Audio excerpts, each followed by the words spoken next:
Hello student, मैं रमाकांत स्वागत करता हूं आज की इस वीडियो में, जिसमें हम उड़ान बैच के अंतर्गत CHS क्लास 9th का एक महत्वपूर्ण चैप्टर विद्युत, जिससे एक नए क्वेश्चन हर बार पूछे जाते हैं। तो आज की इस वीडियो में हम जितने भी महत्वपूर्ण MCQ हैं उसको डिस्कस करेंगे।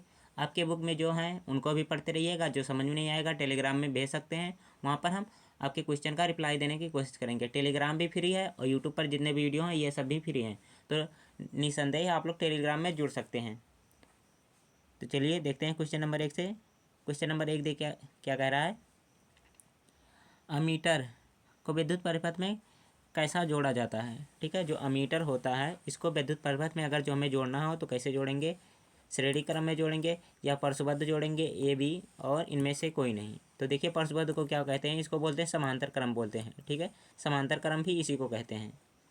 तो कह रहा अमीटर को किस क्रम में जोड़ा जाता है, तो इसको जोड़ा जाता है श्रेणी क्रम में। ठीक है, अगर जो बोला जाए वोल्ट मीटर को। ठीक है, पहले इसका आंसर मैच कर लीजिए। तो देखिए ये वाला ऑप्शन सही है।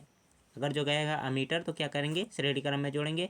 अगर जो कहे वोल्ट मीटर, ठीक है, क्या वोल्ट मीटर, वोल्ट मीटर को किस क्रम में जोड़ते हैं, तो हम इसको परसबद्ध जोड़ते हैं या किस क्रम में जोड़ते हैं, समांतर क्रम में। ठीक है, इसके बाद देखते हैं हम अगला क्वेश्चन। देखिए कह रहा है विभवांतर मापने वाले यंत्र को कहा जाता है। जो विभवांतर मापता है उसको क्या कहते हैं, अमीटर कहते हैं, वोल्टमीटर कहते हैं, गैल्वेमीटर कहते हैं, इनमें से कोई नहीं। तो क्या कहते हैं आप लोग बताइए। तो इसको कहते हैं वोल्टमीटर। ठीक है, जो विभवांतर नापेगा उसको क्या कहेंगे, वोल्टमीटर कहेंगे। ठीक है, इसी प्रकार देखिए जो धारा नापता है उसको क्या कहते हैं, उसको कहते हैं हम लोग अमीटर कहते हैं। ठीक है, धारा मापने वाले यंत्र को क्या कहते हैं, अमीटर कहते हैं। तो देखिए एक क्वेश्चन से दो क्वेश्चन आपके इस तरह से तैयार होते रहेंगे। आप लोग इसको नोट भी करते रहिएगा या स्क्रीनशॉट करते रहिएगा। इसका आंसर मैच कर लीजिए, बी वाला ऑप्शन सही है, वोल्ट मीटर। ठीक है, विभवांतर के लिए वोल्ट मीटर और धारा के लिए क्या, अमीटर। इसके बाद देखते हैं, देखिए शायद एक क्वेश्चन छूटा है। ये देखिए पहला क्वेश्चन नहीं हुआ था शायद। जिन पदार्थों में विद्युत धारा आसानी से प्रवाहित नहीं होता उसे कहते हैं। ठीक है, ऐसे बहुत से पदार्थ होते हैं जिनमें धारा आसानी से प्रवाहित नहीं होता, जिसे मानते हैं ये कोई तार है। ठीक है, इसमें धारा नहीं प्रवाहित हो रहा, तो इसे क्या कहेंगे, इसे कहेंगे विद्युत रोधी कहेंगे। ठीक है, और जिसमें धारा प्रवाहित होता है उसे क्या कहते हैं, विद्युत चालक कहेंगे। ठीक है, इसका आंसर मैच कर लीजिए आप लोग। तो देखिए ये वाला ऑप्शन सही है। इसके बाद देखते हैं हम आगे के क्वेश्चन। देखिए कह रहा है एक जूल का मान होता है, एक जूल किसके बराबर होता है। तो एक जूल जो होता है 0.24 कैलोरी के बराबर होता है। इसका आंसर मैच कर लीजिए। तो देखिए बी वाला ऑप्शन सही है। देखिए जब कहेगा एक जूल किसके बराबर होता है तो 0.24 कैलोरी के बराबर होगा, लेकिन से कहेगा एक कैलोरी किसके बराबर होता है। ठीक है, एक कैलोरी में कितने जूल होते हैं, या फिर तो कितना होगा 4.18। ठीक है, इतना जूल होता है। बहुत से बच्चे कन्फ्यूज रहते हैं, तो इसको भली बात समझ लीजिए और नोट भी कर लीजिए। एक को याद कर ले रही है, दूसरे को आप नहीं भी याद करेंगे तो आसानी से याद रहेगा। अगला क्वेश्चन देखते हैं। धातुओं में धारावाहक होता है, जो धातु होते हैं उसमें धारा का प्रवाह कौन कराता है, यही इस क्वेश्चन का कहने का मतलब है। प्रोटॉन, मुक्त इलेक्ट्रॉन, कोर इलेक्ट्रॉन, इनमें से कोई नहीं। तो क्या होते हैं, जो धारा का प्रवाह होता है किनके कारण होता है, मुक्त इलेक्ट्रॉनों के कारण होता है। इसका कौन सा सही हो जाएगा, बी वाला ऑप्शन सही है।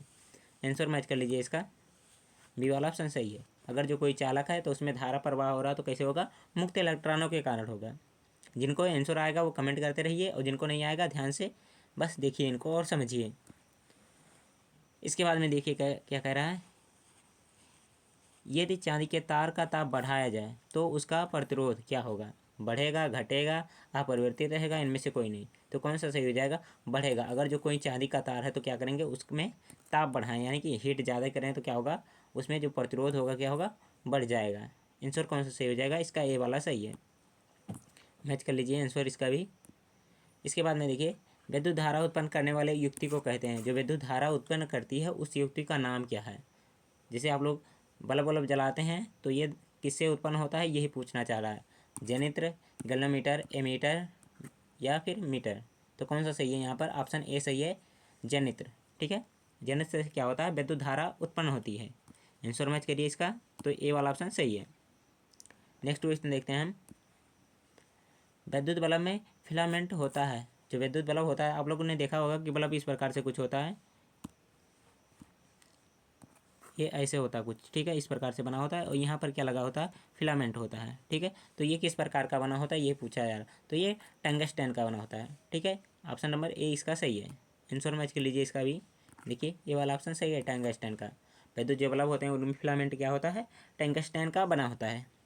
नेक्स्ट क्वेश्चन देखिए अब, किसी चालक का प्रतिरोध निर्भर करता है, जो चालक हैं उनका प्रतिरोध किस पर निर्भर करता है, चालक की लंबाई पर, चालक के अनुप्रस्थ काट पर, उसकी प्रकृति पर, उपरोक्त में से सभी, ठीक है। तो कौन सा सही हो जाएगा, डी वाला ऑप्शन सही है। सब पर ये निर्भर करता है, क्षेत्रफल भी, लंबाई पर भी और उसकी प्रकृति पर भी निर्भर करता है, ठीक है।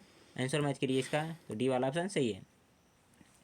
नेक्स्ट क्वेश्चन कर देखते हैं हम, विद्युत धारा का एसआई मात्रक क्या है, जो विद्युत धारा होता है उसका एसआई मात्रक क्या होता है, वोल्ट, कूलाम, वाट, एम्पियर।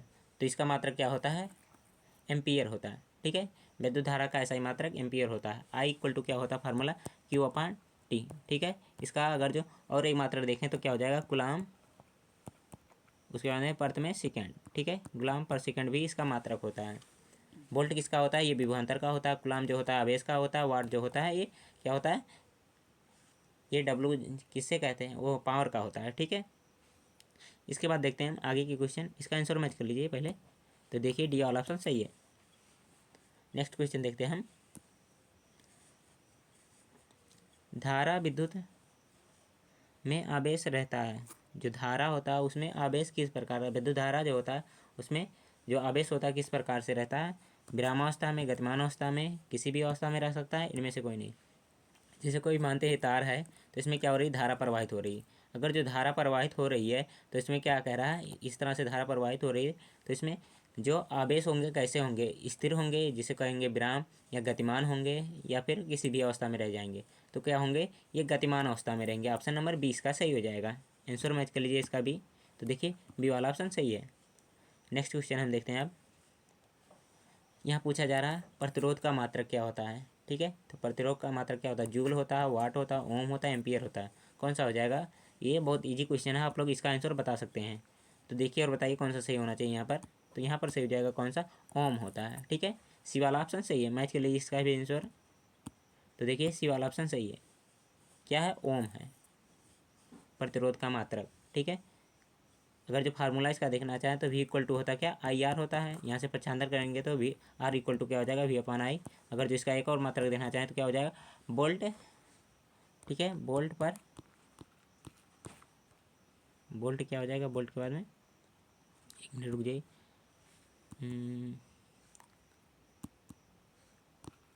बोल्ट पर तो कितना हो जाएगा, एम्पियर, ठीक है। इसका मात्रक हो जाएगा, एक मात्रक ये है।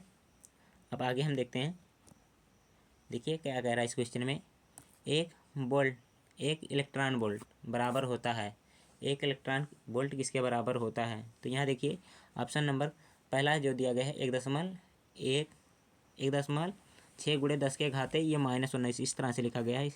10 के घात में कितना, -19 जूल, ठीक है, ये लिखा गया है। उसके बाद में लिखा गया है 10 के घात में -30 जूल, ठीक है, इस तरह से लिखा गया है। तो यहाँ पर सही हो जाएगा कौन सा, पहला ऑप्शन सही है। कितना होता है, 1.6 गुणे 10 के घाते -19 जूल, ठीक है, यही ऑप्शन सही है। इसमें देखिए टाइपिंग में थोड़ा सा दिक्कत है तो आप इस यहाँ से समझ सकते हैं, इसको नोट कर लेंगे तो अच्छा रहेगा क्योंकि एग्जाम में पूछा जाता है। आंसर भी इसका मैच कर सकते हैं आप। तो देखिए क्या दिया गया है, ए वाला ऑप्शन सही है। 1.6 गुणे 10 के घाते माइनस में एक घात में दिया गया है 19 जो दिया गया है। आगे के क्वेश्चन देखते हैं हम। देखिए क्या कह रहा है, बिजली, जो बिजली होती है उसमें क्या होता है, फ्यूज तार जो बना होता है किसका बना होता है। आप लोग देखते होंगे अपने घरों में जो मेन बोर्ड होता है उसमें क्या लगाया जाता है, फ्यूज लगाया जाता है। वो किसका बना होता है यही पूछा जा रहा है। फ्यूज का काम क्या होता है, जब ज़्यादा धारा आती है तो क्या होता है वहाँ से वो गल जाता है, यानी कि टूट जाता है और घर में सप्लाई नहीं जाती। अगर जो फ्यूज ना लगाएं तो क्या होगा, जो अंदर लगे गए हैं हमारे सामान जैसे बल्ब हो गया वगैरह वगैरह सामान लगे हैं तो वो टूट फूट जाएंगे, या मतलब उसका नुकसान हो जाएगा आप लोग को। तो इसलिए क्या लगाते हैं, फ्यूज लगाते हैं। फ्यूज से क्या होगा कि धारा का जो अधिक हुआ उसके बाद में वहाँ से परपट टूट जाएगा, उसके बाद में अंदर धारा नहीं आएगा तो हमारा जो अंदर के सामान लगे हैं वो नुकसान नहीं होंगे। तो ये किसका बना होगा यही पूछना चाह रहा है, ये कि किसका बना होता है। तो इसके किसका बना होता है, ये तांबे और टीन दोनों का बना होता है, ठीक है। ऑप्शन नंबर इसका सी सही है। आंसर इसका भी मैच कर लीजिए, सी वाला ऑप्शन देखिए सही है। अब हम देखते हैं आगे के क्वेश्चन। देखिए इस क्वेश्चन में क्या करा है, 1 किलोवाट घंटा का व्यवहारिक मात्रक क्या है। ठीक है, 1 किलोवाट घंटा जो है इसका व्यवहारिक मात्रक क्या है, यूनिट, वाट, वाट घंटा, जूल प्रति घंटा। तो इसका मात्रक क्या है, यूनिट है। ठीक है, यानी कि ऑप्शन नंबर ए सही हो जाएगा। इसका आंसर मैच कर लीजिए इसका भी। तो देखिए ए वाला ऑप्शन सही है। अब देखते हैं हम आगे के क्वेश्चन। आवेश का मात्रक पूछा जा रहा है। तो आवेश का मात्रक अभी हम थोड़ी देर पहले बताए हैं, आवेश का मात्रक क्या होता है, कूलाम होता है। ये यानी कि ऑप्शन ए सही है इसका। आंसर मैच करिए इसका भी। अब देखते हैं हम आगे के क्वेश्चन। देखिए आज के वीडियो में जितने भी इंपॉर्टेंट क्वेश्चन थे मैंने उनको ले लिया है। आपको सब क्वेश्चन समझ में भी आए होंगे। अगर जो नहीं समझ में आया जो क्वेश्चन, वीडियो दोबारा देख लीजिएगा, सब कुछ समझ में आ जाएगा। और अपने बुक का भी पढ़ते रहिएगा।